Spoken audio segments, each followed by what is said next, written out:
को जेएमसी की स्वागत है आपका हमारे चैनल में। आज मैं आपको कुछ ऐसे वचन बताऊंगी जो प्रार्थना करने में आपकी सहायता करेंगे। प्रार्थना हमारे जीवन का सबसे महत्वपूर्ण हिस्सा है। प्रार्थना के बिना हमारा जीवन व्यर्थ है, जो एकमात्र तरीका है परमेश्वर से बात करने का। वैसे तो बाइबल में बहुत ही सारी प्रार्थनाएं हैं। बढ़ते हैं हमारी पहली प्रार्थना जो है जावेश की दुआ। पहला इतिहास 4 अध्याय वचन 10 आयत में। और जावेश ने इस्राएल के परमेश्वर को जय कहकर पुकारा कि भला होता कि तुम मुझसे सचमुच आशीष देता और मेरा देश बढ़ाता, और तेरा हाथ मेरे हाथ रहता, और तू मुझसे बुराई से ऐसा बचा रखता कि मैं उससे पीड़ित ना होता।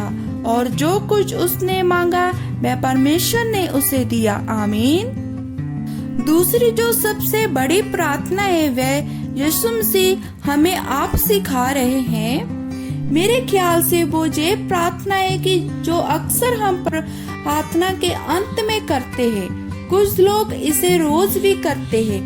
वो इस तरह है। मत्ती की किताब 6 अध्याय और वचन 9 और 13 आयत में। सो तुम इस रीति से प्रार्थना किया करो, हे हमारे पिता तू जो स्वर्ग में है, तेरा नाम पवित्र माना जाए, तेरा राज्य आए, तेरी इच्छा जैसे स्वर्ग में पूरी होती है वैसे पृथ्वी पर भी हो।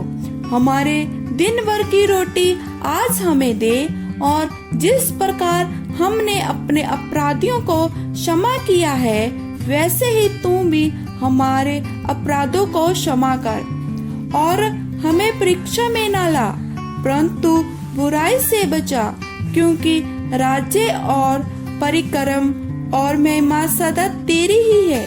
आमीन। बढ़ते हैं हमारे तीसरे वचन की ओर। लूका 5 अध्याय वचन 16 आयत में। परंतु वह जंगलों में अलग जाकर प्रार्थना किया करता था।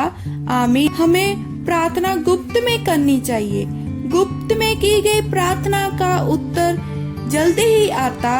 आपके घर में एक ऐसी जगह होनी चाहिए जहां पर आप प्रार्थना कर सके। प्रार्थना करते समय हमें कोई भी परेशानी ना हो और आप शांति से प्रार्थना कर सके। वहाँ पर आप परमेश्वर से प्रार्थना के द्वारा बात कर सकते हो। आमीन। हमारा अगला वचन मरकुस 11 अध्याय वचन 24 और 25 आयत में। इसलिए मैं तुझसे कहता हूँ कि जो कुछ तुम प्रार्थना करके मांगो तो प्रतीत कर लो कि तुम्हें मिल गया और तुम्हारे लिए हो जाएगा। और जब कभी तुम खड़े हुए प्रार्थना करते हो तो यदि तुम्हारे मन में किसी की ओर से कुछ विरोध हो तो क्षमा करो, इसलिए कि तुम्हारा स्वर्गीय पिता भी तुम्हारे अपराध क्षमा करे।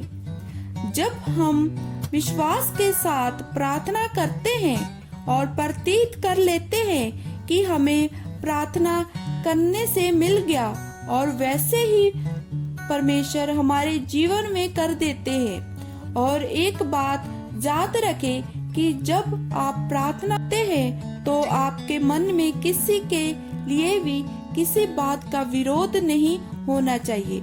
अगर आप इस रीति से प्रार्थना करते हैं तो परमेश्वर हमारे अपराधों को क्षमा करते हैं। आमीन। पढ़ते हैं हमारे आखिरी वचन लूका 18 अध्याय वचन 10 और 14 आयत में कि 2 मनुष्य मंदिर में प्रार्थना करने के लिए गए।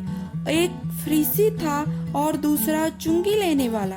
फरीसी खड़ा होकर अपने मन में जो प्रार्थना करने लगा कि हे पर मैं तेरा धन्यवाद करता हूँ कि मैं और मनुष्यों के नाई अंधेरे करने वाला अन्यायी और बेविचारी नहीं, और ना इस चुंगी लेने वाले के समान हूँ। मैं सत्य में 2 बार उपवास करता हूँ।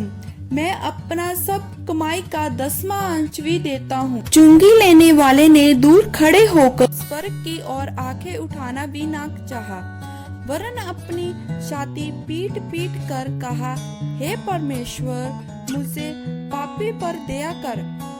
मैं तुझसे कहता हूँ कि वह दूसरा नहीं परंतु यही मनुष्य धर्मी ठहराया जाकर अपने घर गया, क्योंकि जो कोई अपने आप को बड़ा बनाएगा वह छोटा किया जाएगा, और जो अपने आप को छोटा बनाएगा वह बड़ा किया जाएगा।